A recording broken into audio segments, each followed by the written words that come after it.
Bom, pessoal, quando a gente, né, fala de sepsis, a gente tem que começar a entender um pouquinho da parte até histórica, como surgiu esses conceitos, e nós vamos tentar abordar isso aqui também. Para quem tiver alguma dúvida, algum interesse em tirar dúvidas, né, ou mandar questionamentos, está aí os nossos contatos, e vocês fiquem extremamente à vontade, em qualquer mídia social, podem me procurar, que a gente está bastante ativo. Quando a gente vai falar em sepse, existe esse conceito e essa premissa e o slogan, na verdade, até do Instituto Latino-Americano de Sepse, para você sempre se recordar, você sempre pensar que pode ser sepse. E por que isso? Porque é uma síndrome clínica que tem disfunção, né, de órgãos, que a gente vai ver mais para frente, que hoje é o que caracteriza, na verdade, a sepse, e que os sintomas e os sinais dessa síndrome são muito diversos.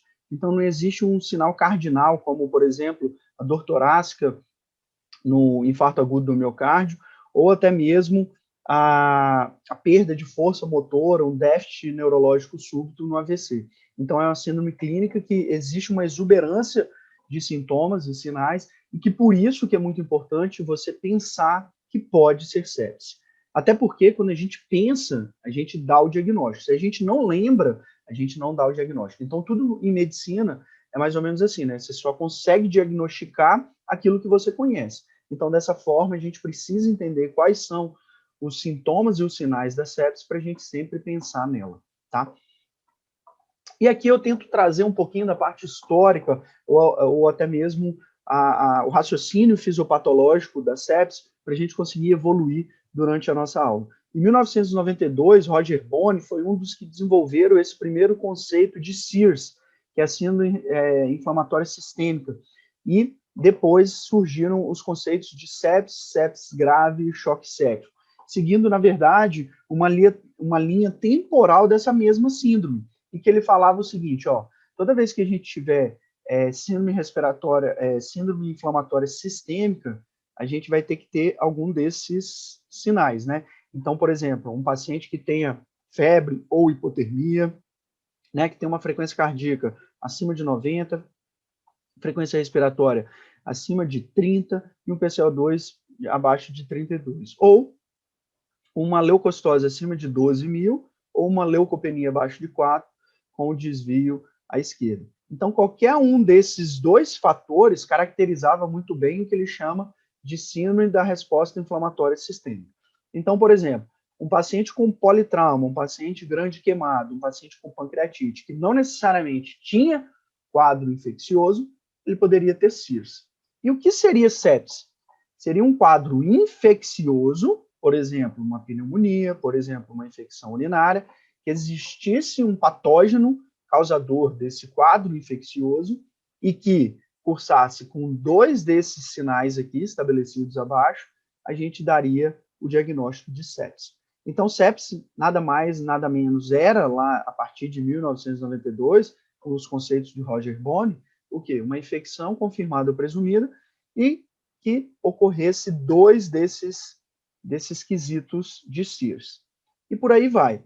Quando esse quadro de sepse, né, ou seja, um quadro infeccioso associado, confirmado ou intuitivamente, né, você pensa em infecção, mais os dois critérios de SIRS, e você cursasse com disfunção orgânica, você teria o que a gente chamava antigamente de sepse grave.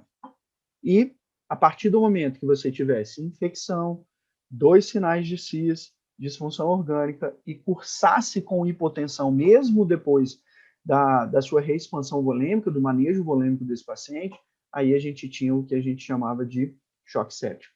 Por que eu trago esses conceitos? Porque a partir de 2016, esses conceitos foram modificados com a publicação do SEPSI 3. Mas esse raciocínio ele é muito importante e ele segue uma linha da fisiopatologia, então consegue de forma mais tranquila a gente entender a fisiopatologia da sepse, que na verdade é o quê? Uma resposta inflamatória que cursa com disfunção orgânica. Mas isso é passado. Esses conceitos são passados a partir de 2016 e a gente teve novos conceitos. E que a gente precisa entender nesses novos conceitos é, na verdade, a determinação do que é sensibilidade e especificidade.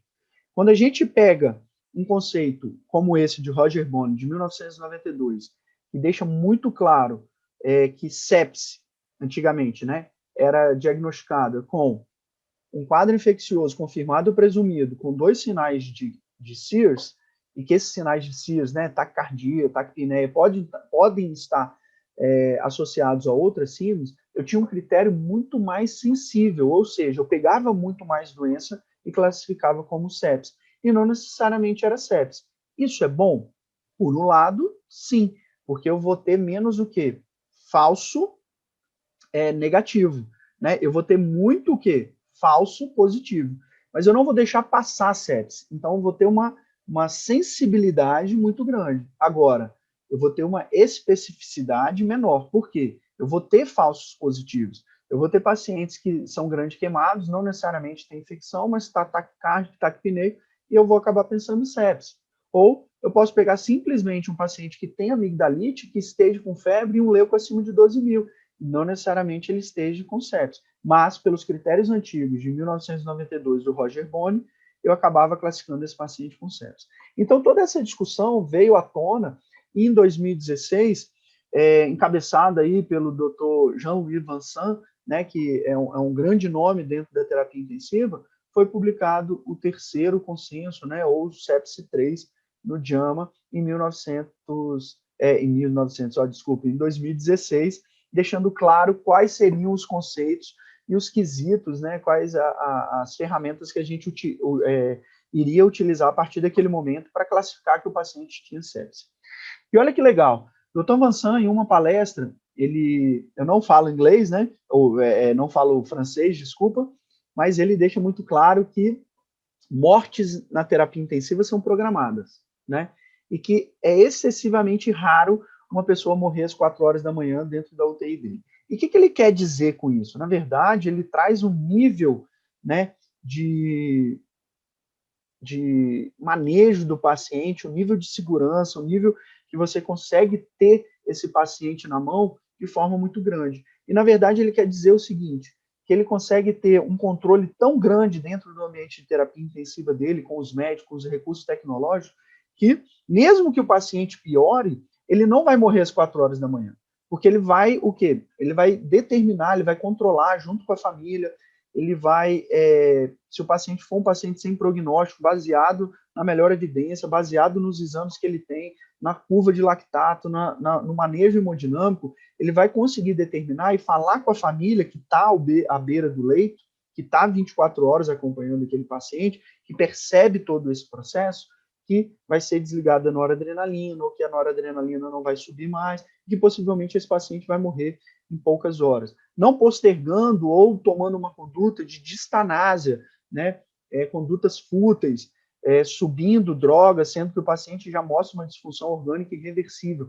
Então, isso tudo, eles têm essa cultura, eles têm essa possibilidade de manejo e ainda por cima trazem a família para a beira do leito, tem essa possibilidade de deixar a família ali ao lado do seu paciente e a família fica satisfeita e segura porque vê todo o processo. E aí, o que eu quero dizer com isso? Que em países desenvolvidos, como no serviço do Dr. Vincent na Bélgica, como na Austrália, como nos Estados Unidos ou em outros serviços da Europa, existe uma qualidade dentro do serviço de terapia intensiva muito grande. As pessoas não precisam seguir um protocolo rígido, porque, na verdade, eles conseguem fazer isso de forma natural, baseado justamente no quê? Numa grande cultura e num grande conhecimento técnico que eles vão ter sobre a medicina. Então, a gente consegue perceber que, para aplicar esses conceitos do sepsi 3, realmente fica muito mais fácil. Ou seja, fica muito mais fácil eu não precisar ter uma sensibilidade tão grande, mas partir para um diagnóstico que seja mais do que específico. Mas, Adenilton, não seria melhor ser sensível, pegar todo mundo que fosse sepsi e, às vezes, pegar algum que não fosse sepsi? Sim, em alguns países isso é ainda interessante. Mas pensa comigo, qual é o gasto disso? Qual é o gasto de toda hora você abrir um protocolo de sepsis, coletar culturas, internar na UTI? Então, realmente, isso faz uma diferença muito grande. Já nos países desenvolvidos, onde você tem uma cultura, um conhecimento técnico maior, você acaba não precisando desse tipo de protocolo e consegue olhar individualmente o paciente e determinar se aquele paciente realmente tem disfunção orgânica, se ele se enquadra num quadro de sepsis, e aí você consegue fazer o manejo. Então, você não precisa de um protocolo para startar e falar assim, opa, vou coletar cultura e entrar com antibiótico na primeira hora. Não, porque qualquer infecção, mesmo que não seja um quadro de sepsis, o antibiótico já vai entrar na primeira hora. Então, essa reflexão que a gente precisa fazer. E por que eu trago essa reflexão? Porque a partir de 2016, do sepsis 3, naquela linha temporal fisiopatológica da sepsis, a gente jogou o diagnóstico de sepsis um pouquinho mais para frente, um pouquinho mais tardio. Por quê? Eu só considero sepse agora, a partir de 2016, através do sepsis 3, quando eu tenho confirmação ou presunção de infecção que esteja cursando com disfunção orgânica. Então, o diagnóstico, se a gente parar para pensar, ele vai ser um pouco mais tardio. E isso pode levar o quê? Uma mortalidade maior.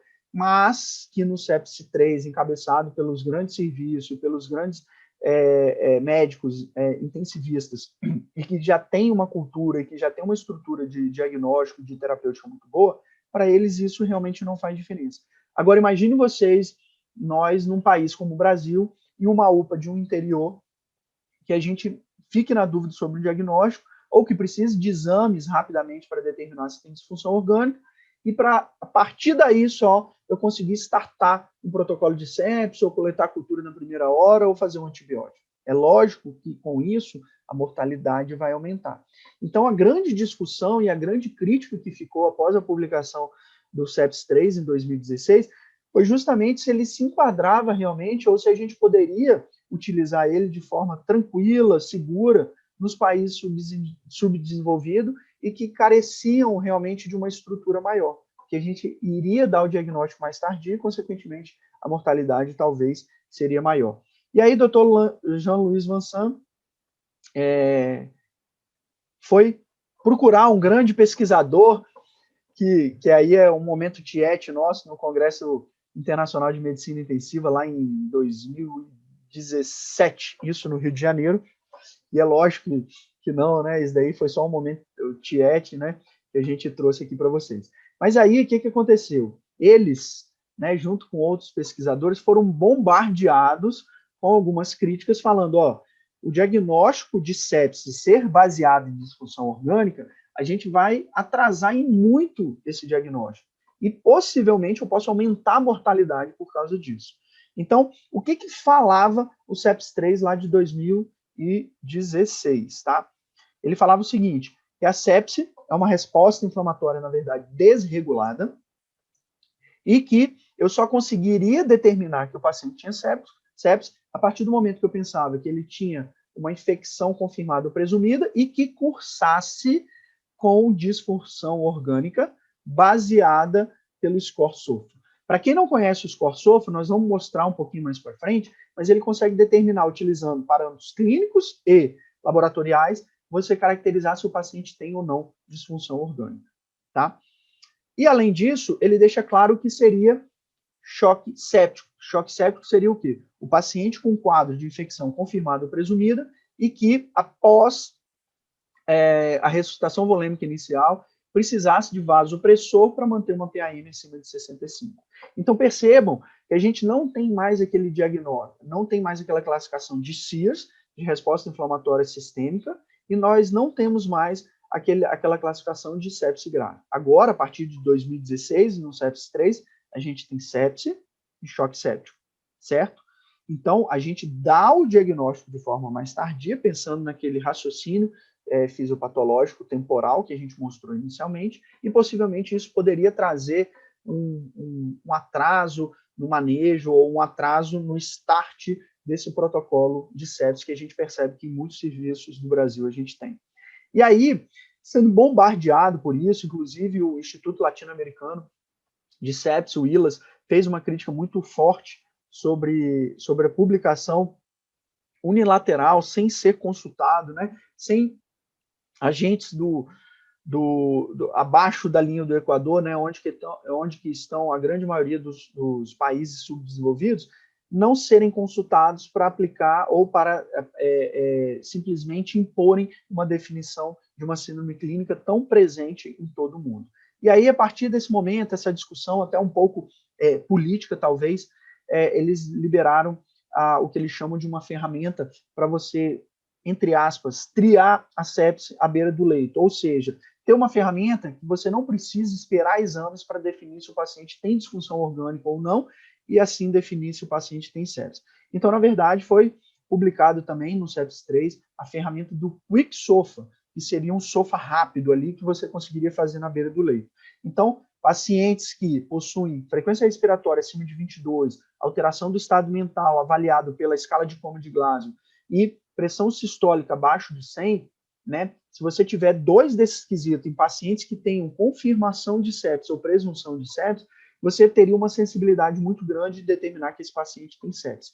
Então, acalmaram-se os ânimos, né? Porque a gente pode utilizar isso na beira do leito, até mesmo numa UPA. Então, se o paciente vem com quadro de tosse, expectoração, febre, uma condensação no raio-x e que tenha uma frequência respiratória acima de 22 e esteja confuso com Glasgow de 14, opa, esse paciente possivelmente tem sepse, e você, inclusive, pode associar, e já tem trabalho mostrando que o Quick SOFA tem associação positiva com mortalidade.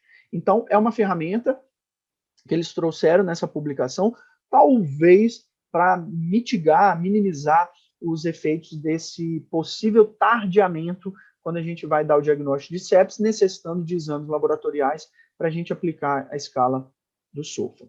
Esse daqui é o SOFA, né? É um score de falência orgânica, né, de disfunção orgânica, onde que a gente avalia o sistema respiratório, a coagulação, sistema hepático, cardiovascular, sistema nervoso central e a função renal dos pacientes. E para cada valor que a gente determina em cada sistema desse, a gente vai ganhar um score. Então, por exemplo, qual é a ferramenta que a gente utiliza para avaliar a disfunção orgânica pulmonar? A gente utiliza a relação PaO2-FO2. Então, a gente perceba que o paciente que tenha uma relação PaO2-FO2 acima de 400, ele tem um SOFA score de 0. Então, ele não tem disfunção pulmonar. Agora, se o paciente tem um quadro de pneumonia, tem uma infecção confirmada ou presumida, e que tem uma relação PF abaixo de 100, eu vou ter o quê? Um quadro de sepsis associado, porque o SOFA dele deu 4. E qual é o limite do SOFA para dar o diagnóstico de sepsis? É um SOFA de 2 ou uma variação do SOFA basal em 2. O que seria isso? Um paciente renal crônico, por exemplo, que já tem uma creatinina basal de 2, entre 2 e 3,4, e que ele tem uma infecção confirmada ou presumida, e que aí sim ele vá para um SOFA de uma função renal, um débito urinário menor que 200, 24 horas, então, ou tem uma creatinina acima de 5, então ele vai ter um SOFA de 4. Perceba, ele saiu de um SOFA de 2, que é basal, porque ele é renal crônico, está com infecção confirmada ou presumida, e agora a creatinina dele é acima de 5. Então, o SOFA dele variou de 2 para 4, então, esse caso eu posso confirmar ele como quadro de sepsis, tá? Então, vamos dar um exemplo aqui muito característico e presente na nossa atualidade. Vamos falar de Covid. E é importante lembrar que quando a gente fala de sepse, a gente não só quer dizer agentes bacterianos que definam essa infecção. Então, fungo, vírus, bactéria, até mesmo protozoários, são agentes causadores de infecção que potencialmente podem ser agentes causadores de quê? De sepse, desde que esteja o quê? Função orgânica presente para eu classificar esse paciente com sepse. Então, o COVID, que é uma infecção sistêmica, que é uma infecção, na verdade, pulmonar, e depois tem uma resposta inflamatória sistêmica, tem uma resposta sistêmica presente, ele é uma infecção viral e que muitas vezes pode cursar com disfunção orgânica. Então, o clássico, né? O paciente COVID tem lá uma relação abaixo de 200 e o paciente tinha uma função respiratória normal, ele já tem um SOFA de 3. Então, o paciente com COVID que está com uma relação PF abaixo de 200, ele é um paciente com sepsis. Ele é um paciente que tem confirmação ou presunção dessa infecção viral pelo COVID-19 e está se apresentando com uma disfunção respiratória com uma relação PF abaixo de 200, por isso ele é classificado como sepsis. E por aí vai, gente. A gente pode utilizar, e deve, na verdade, utilizar o hemograma para avaliar a função plaquetária de coagulação, então ver se não tem disfunção também hematológica, avaliar sempre a função hepática, ver a pressão arterial desse paciente, fazer a escala de Glasgow e ter a creatinina. Então percebam, para a gente fazer o SOFA completo, a gente precisa no mínimo de um hemograma, de bilirrubina e de função renal. Agora, quando eu quero avaliar sistema nervoso central, é uma avaliação clínica, né? E avaliação cardiovascular também é uma avaliação clínica, porque eu utilizo a pressão arterial para definir a classificação de disfunção ou não. Perfeito? Por isso que esses dois aqui, ó, sistema cardiovascular e sistema nervoso, como não precisam de exame, eles acabaram entrando na ferramenta QuickSOFA que a gente utiliza à beira-leito. E eles fizeram uma modificação, em vez de utilizarem, né, ou necessitarem da gasometria para avaliar a disfunção respiratória, eles acabaram colocando a frequência respiratória. Beleza? E aí, gente, aquela analogia ou aquela comparação, na verdade, sobre a definição, né, antiga, né, do CEPS, que foi a partir de 2012 e vigorou aí até antes de 2016, a partir do CEPS 2, de 2012, que existia o diagnóstico de sepsis, sepsis grave e choque séptico. E a partir de 2016, a gente só tem a definição, né, de sepsis e de choque séptico. Essa definição sobre sepsis grave, ela está ausente, tá? Então, o que é sepsis a partir de 2016 é suspeita ou confirmação de infecção e que você tenha um critério de SOFA em 2, né? Uma classificação SOFA 2 ou um aumento do SOFA basal em 2. Então, saiu de 2 para 4 ou saiu de 3, né, para cima. Então, a gente faz essa avaliação. E choque séptico seria o quê? A necessidade de vasopressores e lactato acima de 2 após a reexpansão volêmica inicial, tá? E como é que a gente faz o manejo desse paciente na beira do leito, né?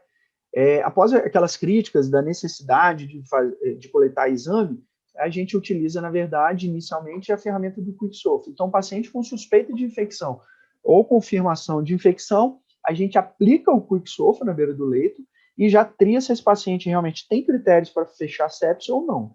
Então, se ele tem 2 daqueles critérios, alteração do estado mental, frequência respiratória, pressão sistólica abaixo de 100, opa, eu tenho que avaliar a disfunção orgânica porque esse paciente pode estar séptico. Se o paciente tem uma suspeita de infecção ou confirmação, mas que não tenha nenhuma dessas 3 alterações no QuickSOFA, opa, pode ser até que esse paciente tenha sepsis, mas o QuickSOFA dele é negativo. Então, vou monitorar condições clínicas, reavaliar esse paciente e correr atrás desses exames para a gente avaliar realmente se há o estado de sepsis ou não, tá? Partindo para essa corrente, né, que o paciente venha a ser avaliado de disfunção orgânica e essa avaliação através do SOFA esteja positivo, aí sem sombra de dúvida eu estou diante de um diagnóstico de sepse e que eu precise fazer o manejo que a gente vai discutir aqui também nessa aula, do manejo inicial da sepse. Agora, dei o diagnóstico de sepse, que é o quê? Confirmação ou suspeita de infecção associada à disfunção orgânica e que o paciente fique ainda hipotenso, ou seja, com uma PAM abaixo de 65 e precisando de vasopressor e lactato acima de 2, opa, estou diante de um diagnóstico de choque séptico e que naquela evolução temporal da fisiopatologia dessa síndrome, eu vou ter uma chance, eu vou ter uma mortalidade maior, tá? E olha que bacana, o Hospital Albert Einstein, lá em 2014, publicou um trabalho muito interessante e que comprova justamente esse raciocínio temporal da fisiopatologia do doente. Lá em 2007, vocês percebam aqui ó, que a linha em azul é o diagnóstico de choque séptico e a linha em preto é o diagnóstico de sepsis. Lembrando que até 2014 a gente utilizava o conceito antigo, onde existia o diagnóstico de sepsis, sepsis grave e choque séptico. E olha que bacana, em 2007, né, um pouquinho antes, a gente tinha quase 90% dos diagnósticos da síndrome de sepsis eram dados através de quê? De choque séptico. E com o passar do tempo, né, isso foi caindo e lá perto de 2014, os índices de choque séptico diagnosticado eram de 10%. E ao contrário, fez uma curva ao contrário, no início lá de 2006, a gente tinha pouco diagnóstico de sepsis e depois inverteu, se tornando a grande maioria da sepse. E qual é a leitura que a gente faz? Qual é a leitura que a gente faz desse gráfico? É que ficou menos grave a sepse? Não. Na verdade, a leitura que a gente faz aqui é que houve toda uma cultura sendo aplicada, um treinamento, educação continuada, para você perceber que você, raciocinando antes, pensando antes, buscando antes, pensando que tudo pode ser sepsis, você vai dar o diagnóstico mais precoce, e naquela linha temporal de fisiopatologia, a gente vai dar o diagnóstico quando o paciente tiver sepsis, quando o paciente não tiver ainda sinais de choque. E o que acontecia antigamente? Como não tinha essa cultura de pense,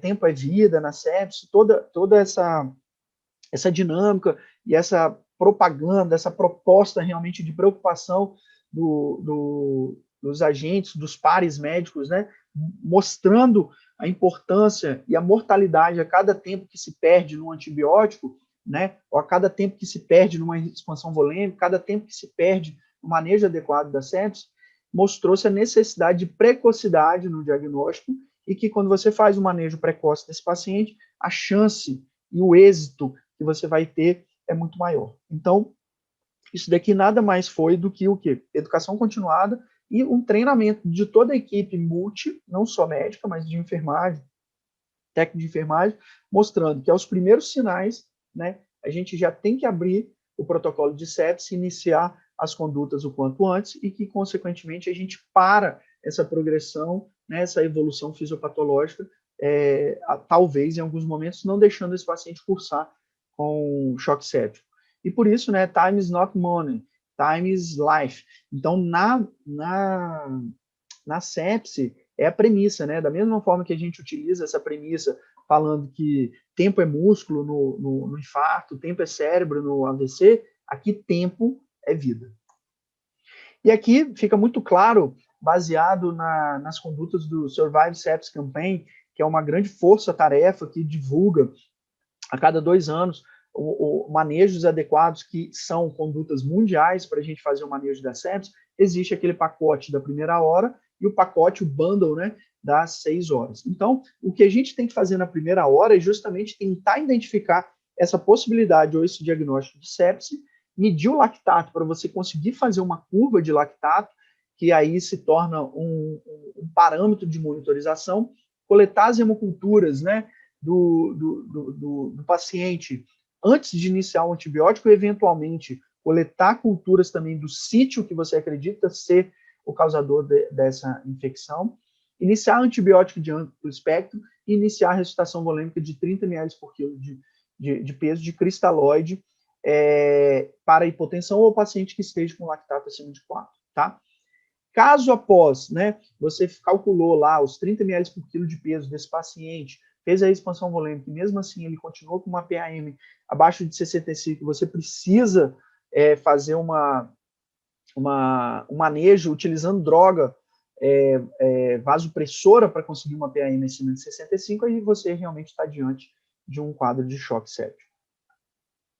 E aqui o pacote das 6 horas, né, o que é continuar utilizando o vasopressor, avaliar realmente se você precisa de mais volume ou não, tentar manter uma PAM acima de 65, fazer a curva de manejo do lactato, né, e você realmente começar a monitorar de forma mais sensível, mais peculiar, né, mais fina, na verdade, a hemodinâmica desse paciente para você conseguir fazer todo o manejo.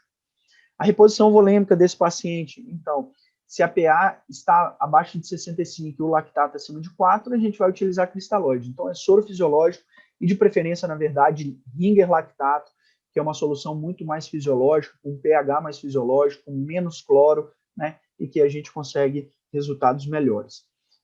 Você também consegue, deve, muitas vezes, medir a PVC, né?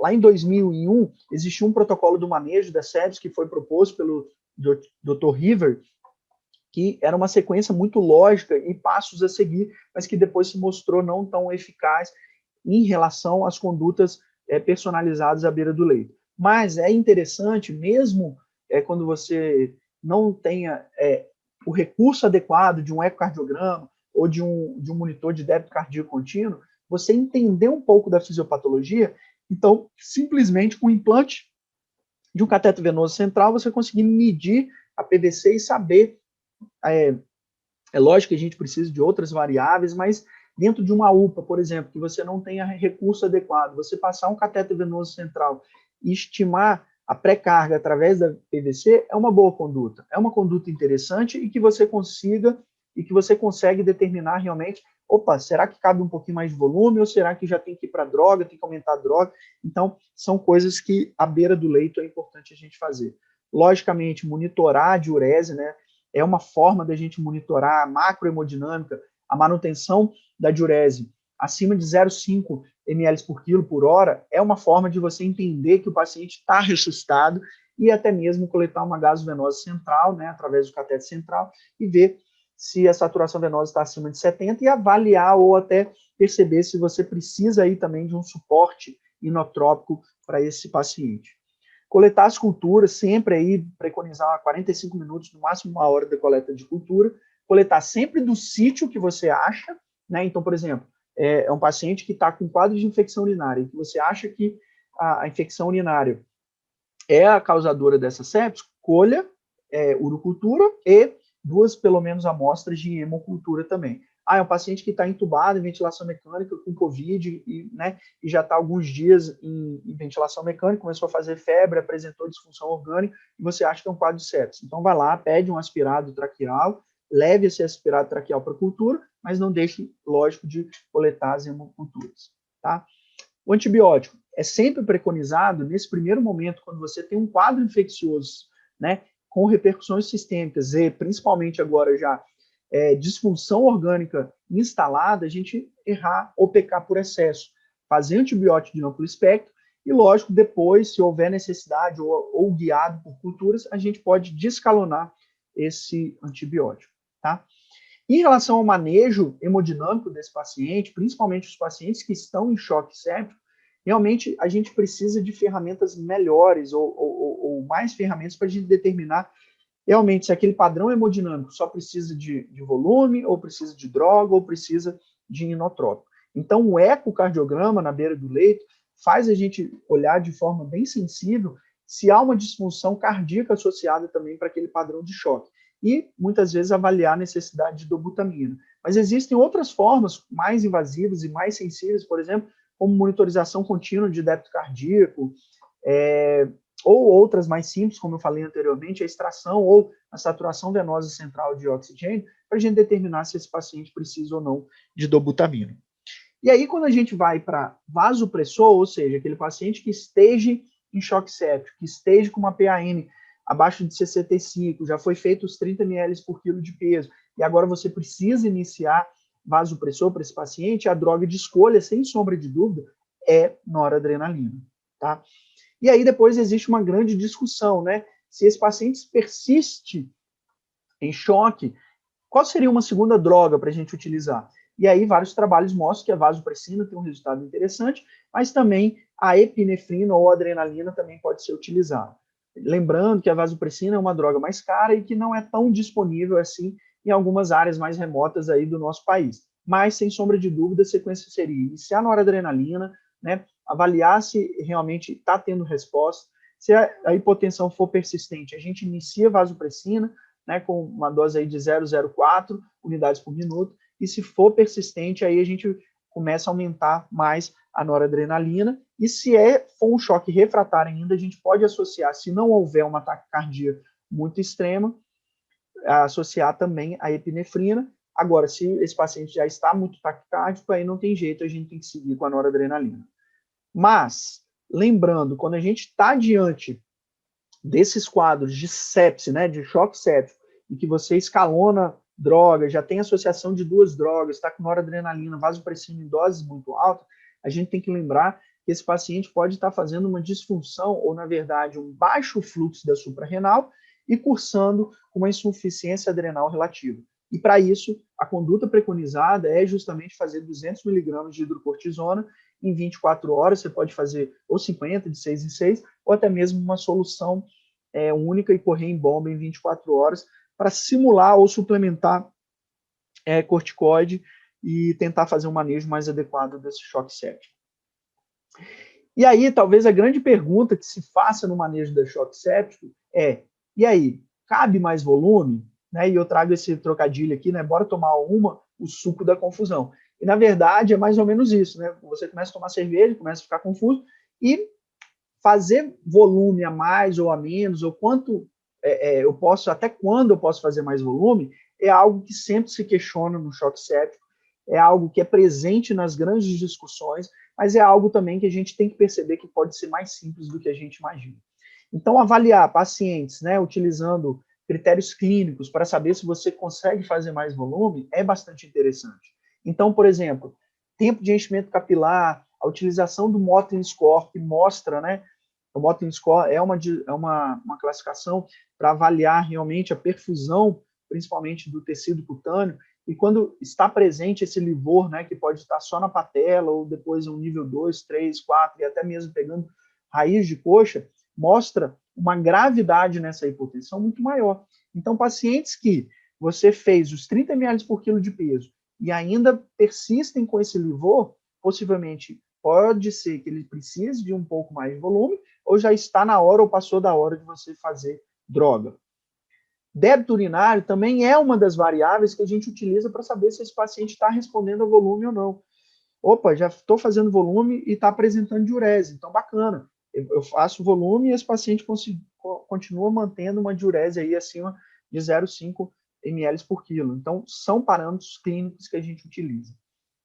Esse daqui é o desafio volêmico da elevação das pernas, que é algo muito simples de se fazer à beira-leito.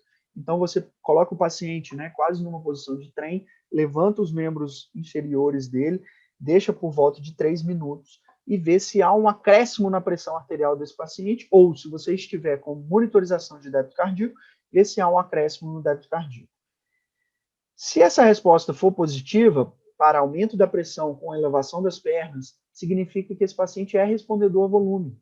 Significa que aqueles 200, 300 ml represados no sistema venoso ali dos membros inferiores veio para a circulação central e fez aumentar o débito, consequentemente aumentando a pressão arterial. Então, é uma resposta interessante que você pode utilizar na beira do leito, numa UPA da vida, ou até mesmo na unidade básica de saúde. Não exige recursos tecnológicos tão grandes, mas que faz você pensar, opa, já fiz 30 ml por quilo de peso, mas estou na dúvida se cabe mais volume ou não. Eleva as pernas, a pressão sobe com isso, opa, cabe mais volume. Lógico, gente, que é importante a gente sempre fazer a avaliação clínica e ver se esse volume não está sendo em excesso. Será que o pulmão dele já está estertorando? Será que, apesar dele ser respondedor de volume, ele já não caiba mais volume porque está estertorando? Então, essas análises a gente tem que fazer sempre na beira do leito. Esse daqui é o protótipo, né, ou o esquema aqui mostrando da PVC, da pressão venosa central. Então, quando a gente passa um cateter venoso central na subclave, na jugular, a gente tem acesso ao ato. E aí, quando a gente consegue ligar esse catéter a um sistema, né, um manguito aqui pressurizado, da mesma forma que a gente faz a PAM, a gente consegue medir de forma adequada a pressão venosa central e estimar até mesmo a pré-carga desse paciente. Fazendo uma análise mesmo de tanque, né? Será que cabe mais água nesse tanque ou não cabe mais água nesse tanque? Então, também é uma ferramenta interessante que a gente pode utilizar. E aqui, sem sombra de dúvida, talvez arrisco aqui a dizer que seja, em relação ao custo-benefício e sensibilidade para a resposta, seja uma das melhores ferramentas para a gente determinar se esse paciente precisa de droga, precisa de volume ou precisa de inotrópico, que é o ecocardiograma à beira do leito, que a gente consegue, inclusive, avaliar o índice de colapsibilidade da veia cava e determinar se esse paciente precisa ou ele é respondedor ao volume. E, além disso, a gente avaliar a função cardíaca e ver também se o paciente precisa ou não de inotrópico. E aqui um artigozinho muito interessante, publicado lá em 2019 pelo Dr. Luciano Azevedo e Dr. Fernando Ramos, que ele é muito elegante, vale a pena a leitura dele, que ele faz uma análise muito simplória, mas muito lógica, de a gente avaliar se cabe mais volume no paciente ou não, que esteja em quadro séptico, né, mas que não esteja ainda em ventilação mecânica, para com baixos recursos. Então, por exemplo, se eu tenho um ecocardiograma disponível, eu sigo esse fluxo, avalio a função sistólica, débito cardíaco e ao incremento ou não do volume sistólico e avalio se eu preciso fazer expansão volêmica.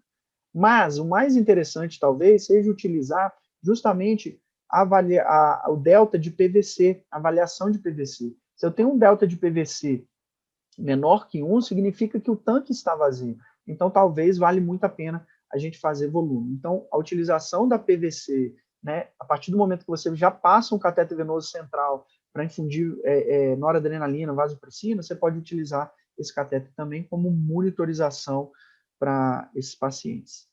E esse daqui é o grande desafio, é você fazer o manejo do paciente de choque séptico, né, com disfunções múltiplas orgânicas e ainda em ventilação mecânica.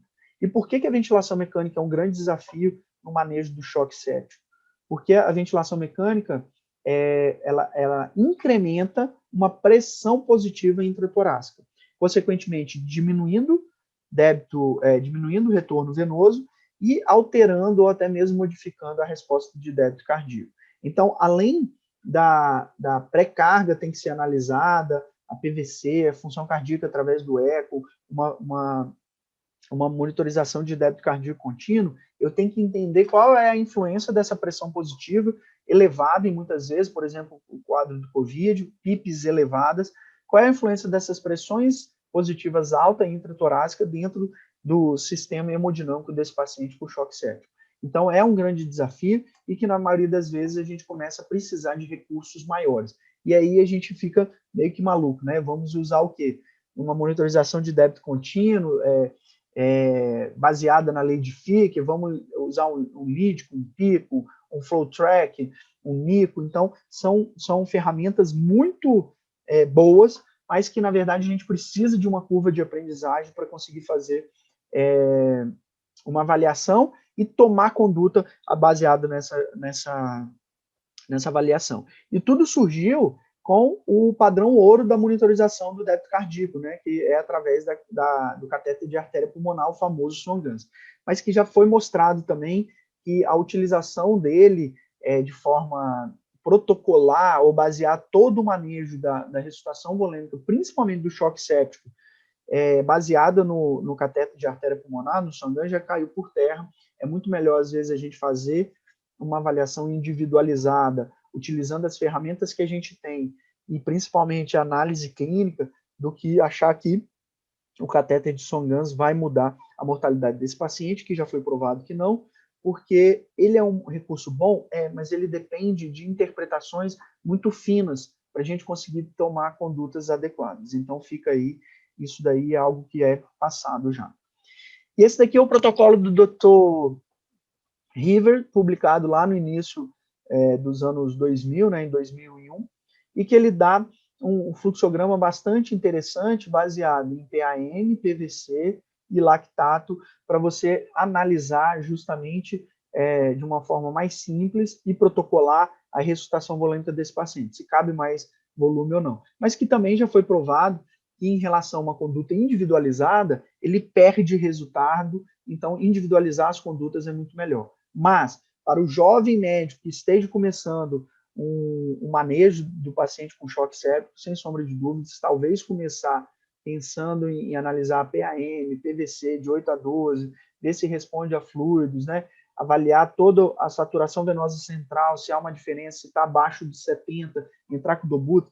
São passos e etapas a serem seguidas que a gente consegue ter um resultado bastante interessante. Então, repito, apesar de não ter mais evidência, né, e que individualizar a conduta é muito melhor, mas para o jovem médico utilizar esse raciocínio, que é muito plausível do Dr. Rivers, né, desse protocolo, talvez seja um caminho inicial bacana para você, jovem médico, fazer o manejo do seu paciente com choque séptico.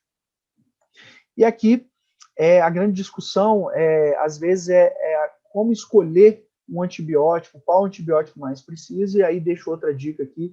Quem não conhece, o ILAS é o Instituto Latino-Americano, e que dentro do seu site existem aulas, protocolos, e aqui existem alguns protocolos de escolha de antibiótico para os sítios infecciosos possíveis, então, abdominal, partes moles, corrente sanguínea, enfim, sem foco definido. Então, são ferramentas importantes e que está gratuito aí disponível no site do Instituto Latino-Americano de Sepsis.